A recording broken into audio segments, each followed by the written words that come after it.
Every pest control method you've ever bought, sprayed or scattered across your garden was already solved 600 years ago.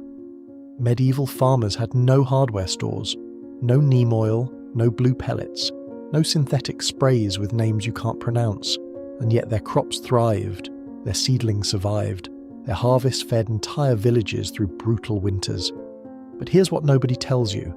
The tricks they used didn't cost a single coin. Most of them came straight from the fireplace, the kitchen, or the garden itself. And modern science, it's only now catching up to what illiterate peasants figured out through pure observation centuries ago. Today I'm going to show you 7 of those tricks. Cheap, proven, and still working perfectly in backyard gardens right now. Before we get into it, I want you to think about something. How much money have you spent this season trying to keep pests off your plants? Sprays, traps, powders, pellets. And how many of those pests came back anyway? Medieval gardeners didn't have that problem, not because they had better chemistry, but because they understood something we've completely forgotten. You don't fight pests after they arrive. You build a garden they never want to enter in the first place. That's the system we're rebuilding today. 7 methods, all historically documented, all either free or nearly free, and every single one of them still works. And before you think this is just folklore or romanticized history, consider this. These methods survived for centuries not because people were sentimental about tradition. They survived because they worked. Generation after generation tested them, refined them, and passed them down because the results were undeniable. That's a longer track record than any product currently sitting on a store shelf. Let's get into it. Medieval peasants never threw away fireplace ash, not once. Every household had a fire burning constantly. Cooking, heating, surviving, which meant every household was producing fresh pest control every single day without spending a single coin. Here's what they figured out. Slugs and snails have a mucus coating on their bodies. It's how they move, how they breathe, how they survive. Wood ash is dry, alkaline, and absolutely devastating to that slime layer. Spread it around your plants and you've built a tiny desert moat. Slugs hit that barrier and start losing moisture immediately. They turn around and never come back. And here's the part that makes this even better. While medieval farmers thought they were just stopping slugs, they were accidentally fertilizing their plants at the same time. Wood ash dumps potassium and calcium straight into your soil. 2 jobs, 0 cost, completely free. This matters more than most people realize. Slugs are responsible for roughly 80% of seedling deaths in damp climates. 80%. That's not a minor inconvenience. That's garden destruction happening every single wet night while you sleep. And unlike those blue pellets from the hardware store, ash won't poison your dog, harm your children, or kill the toads that are already eating slugs for you. How to use it today? After rain stops, spread a 2-inch ring of wood ash around your seedlings. Reapply every time it rains or after heavy watering. That's the entire method. Free, effective, and used continuously for over 1,000 years. One warning the medieval farmers learned the hard way. Don't pile it into your soil in large amounts. It raises pH and can harm acid-loving plants. Keep it as a targeted ring barrier, not a soil amendment. If you don't have a fireplace, ask a neighbour who does. Or check local Facebook groups. People give away buckets of ash for free constantly because they don't know what else to do with it. What they consider waste, you now know, is a weapon. Medieval gardeners figured out that stink could be a weapon, and they weaponized it brilliantly. Garlic, onions, and leeks weren't just planted for eating, they were planted as fortress walls around vegetable beds. And the science behind why this works is genuinely fascinating. The allium family releases sulfur compounds that completely disrupt how insects find their food. Aphids, carrot flies, even rabbits, they all navigate by smell. When you surround your carrots with a thick border of onions, these pests get completely confused. It's like trying to find a bakery when someone is waving a skunk directly in front of your face. When allium leaves get even slightly bruised, they release a compound called allicin. This creates an invisible chemical cloud that scrambles insect navigation. The bugs know food is nearby, they just can't pinpoint it, so they leave. Monastery records from the 900s document monks planting onion borders specifically around cabbage patches. They noticed fewer caterpillar infestations. No science degree required, just centuries of careful observation, and it works even better on larger pests. Deer have 297 million scent receptors. Humans have about 5 million. What smells pleasantly savoury to us hits a deer like a chemical weapon. One whiff of a garlic border, and they're looking for dinner somewhere else entirely. The bonus that makes this method perfect. Your pest barrier is also your dinner ingredient. You're not sacrificing garden space, you're doubling it. Plant a thick border of onions or garlic around your most vulnerable beds. Let them grow. Let them get bruised by wind and rain. That's when they work hardest. Here's a plant that medieval farmers discovered almost by accident, and it might be the most underrated pest weapon ever documented. Wormwood, Artemisia absinthium. The same plant that eventually made absinthe famous was busy protecting cabbages long before it was getting artists drunk in Paris. Medieval farmers noticed something strange. Weeds rarely grew near wild wormwood patches. The plants around it stayed cleaner, healthier, less eaten. So they started experimenting. They steeped dried wormwood leaves in boiling water, strained the mixture, and sprayed it directly on their crops. Flea beetles, gone. Aphids, gone. Moths that lay eggs on brassicas wouldn't go near the stuff. The secret is two compounds called absinthin and anabsinthin. These chemicals are so intensely bitter that insects essentially refuse to eat anything coated in them. It's like covering your vegetables in pure, concentrated disgust. Here's how to make it yourself. Boil a handful of dried wormwood leaves in about a quart of water, let it cool completely, strain it into a spray bottle. Spray your affected plants every few days, focusing on the undersides of leaves where pests hide. The best part about wormwood as a plant, it grows in terrible soil. Drought conditions, no problem. That neglected corner of your yard where nothing else survives, perfect wormwood territory. Plant it once and you have free pest spray for years. One extra tip worth knowing. You can also plant wormwood directly at the corners of your garden beds. It doesn't just work as a spray. As a living plant, it continuously releases those bitter compounds into the air around it. A small clump in each corner of your plot creates a kind of invisible chemical fence. Medieval farmers used it both ways. So should you. This is documented medieval chemistry, practiced for centuries, and it costs nothing but a handful of leaves and some boiling water. Here's the thing about every pest that has ever destroyed a garden. It had to physically get to the plant first. Medieval gardeners understood this better than anyone.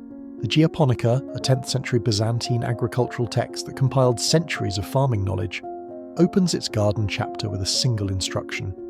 Build a wall or fence first, enclose the garden, make access impossible. That was the baseline, not a spray, not a trap, a physical barrier. Because if the pest cannot reach the plant, the pest cannot damage the plant. It is the most obvious solution in the world, and it is still the most effective one. Medieval equivalents were brushwood fencing, woven hurdles, walls, and cloth barriers. Materials sourced from hedgerow cuttings, coppice waste, and household linens. Cost? Nothing. Today, the modern version of this is insect netting and row covers, and the results are the same. Install it immediately after transplanting, seal the edges with soil or boards, and you have eliminated the vast majority of your pest pressure in a single step. But here's what most people don't know about insect netting.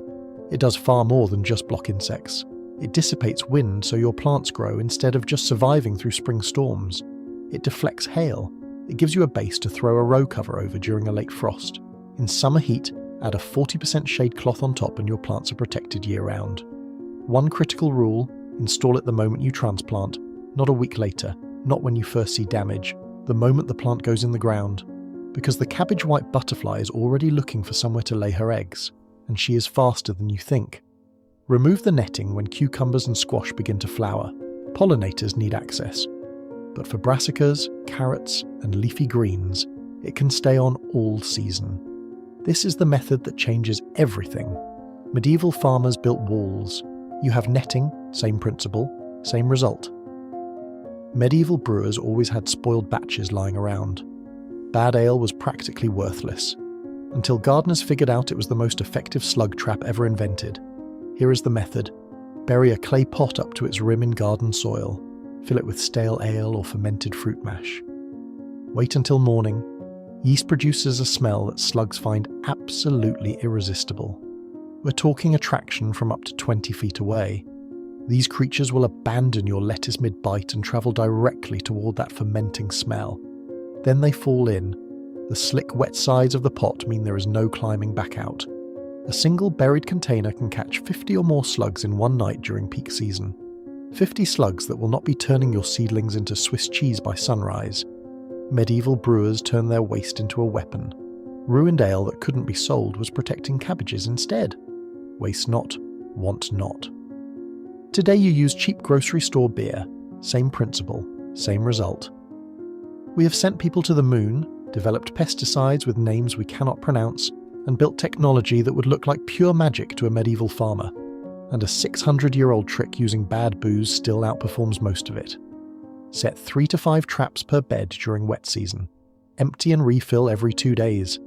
Combine this with the ash ring from trick 1 and your slug problem is effectively over. And if you want to save even more money, you don't need to use beer at all. A tablespoon of sugar dissolved in water with a pinch of yeast does exactly the same job. The slugs don't care about the brand, they care about the fermentation. That mixture costs almost nothing and works just as well as a can of cheap lager. Medieval agronomy texts, particularly the Geoponica, repeatedly describe the garden as a designed plant community, not a collection of individual crops. A system where every plant served the garden, the kitchen, and the community at once. They weren't just growing food, they were building alliances. Here is what that looked like in practice. Onions planted between carrots, aromatic herbs tucked between cabbages, flowering plants at the borders. Nothing existed in isolation. Every plant had a job beyond producing food, and the science behind why this works is now confirmed by modern research. A 2024 meta-analysis in Agronomy for Sustainable Development found that intercropping reduced herbivore pressure and increased predator and parasitoid populations. A large synthesis in Ecology Letters found flower strips enhanced pest control in adjacent areas by an average of 16%. Medieval farmers discovered this through generations of observation. Modern scientists needed peer-reviewed journals to confirm what they already knew. Here is how to build this system in your own garden today. For every 3 to 4 tomato plants, tuck one basil plant about 8 to 10 inches from the base. Basil repels aphids, whiteflies, and tomato hornworms, and it improves tomato flavour. Medieval and modern gardeners agree on this completely. Between your rows of cabbage, broccoli, or kale, plant dill or cilantro every 12 to 14 inches. These herbs repel cabbage moths, but when they flower, they attract parasitic wasps and hoverflies that are voracious predators of aphids and caterpillars. You are repelling one set of pests while recruiting their natural enemies at the same time. Along the borders of your beds, plant French marigolds, not the large African varieties, the small French ones, spaced 10 to 12 inches apart. Their roots release a compound called alpha-terthionile into the soil that suppresses root knot nematodes. Their scent above ground deters whiteflies and squash bugs. This is not folklore. Multiple agricultural universities have confirmed the nematode suppressing effect. And here is the piece most people miss entirely. Leave a small wild patch somewhere near your garden, a strip of clover along the fence, a pile of stones or old logs. These are not signs of a neglected garden, they are habitat. Every beneficial insect needs somewhere to live, breed, and overwinter. Ground beetles, lacewings, ladybugs. A single ladybug eats 50 aphids per day. A single lacewing larva consumes 200 aphids in its lifetime. These are your allies. Give them a reason to stay. Medieval gardeners understood that a healthy garden is not one with no insects. It is one with the right insects. This last trick is the one that almost nobody does, and it is the reason so many gardeners fight the same pests year after year without ever understanding why. Medieval farmers figured out something brilliant. Why chase pests all season when you can destroy them before they even wake up? Every autumn after the first frost hit, they grabbed their spades and started digging. Not surface scratching. 2 full spade depths down, deep enough to reach where the real troublemakers hide. Japanese beetle grubs, cutworms, wireworms. They are all down there right now, cozy, waiting for spring, completely convinced they are safe. They are not. One aggressive dig flips them to the surface. Frost kills them within hours. Birds swoop in for an easy meal. Either way, your problem disappears before spring even arrives. The numbers are genuinely shocking. A single deep autumn dig reduces next year's soil-dwelling pea population by up to 70%. 70%. That is better than most chemical treatments promise, and it costs nothing but an afternoon of work.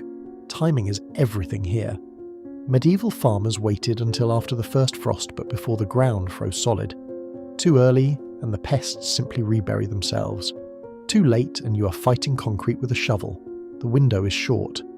Use it. Here is something else worth doing during that same afternoon. As you dig, scatter your spent ash from trick 1 into the turned soil. The alkalinity disrupts the egg cases that some overwintering insects use. It adds potassium to the beds, and it disappears harmlessly into the earth by spring. 1 action, 3 benefits. Medieval farmers called that working smart, and this is where everything we have covered today comes full circle. Because when you combine the autumn dig with crop rotation, you're not just disrupting one generation of pests, you're breaking the entire cycle. Moving plant families to new beds removes the host. Digging deep destroys what overwintered anyway. By the time spring arrives, you have reset the battlefield entirely. This is the method that ties the whole system together, and it has been practiced continuously for over 1,000 years. Here is what medieval farmers understood that we have forgotten. These 7 tricks are not 7 separate solutions. They are one complete system. The ash ring stops the slugs crawling in at night. The allium border confuses the insects trying to find your crops by smell. The wormwood spray makes your leaves taste like pure misery to anything that lands on them. The physical barrier stops everything that flies, crawls, or hops from reaching your plants in the first place. The beer trap catches what gets through anyway.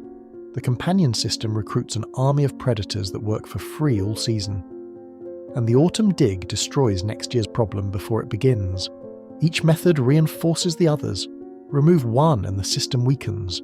Use all 7 and you have built something that medieval farmers, Amish communities who have gardened without synthetic chemicals for over 300 years, and modern integrated pest management researchers all agree on independently. You do not fight nature when you understand it. You let nature do the fighting for you. The lord in his manor and the farmer in his cottage both had access to the same weapons. Ash from the fire, garlic from the kitchen garden, a spade and an afternoon in autumn. They did not need a hardware store, they needed knowledge. Now you have it.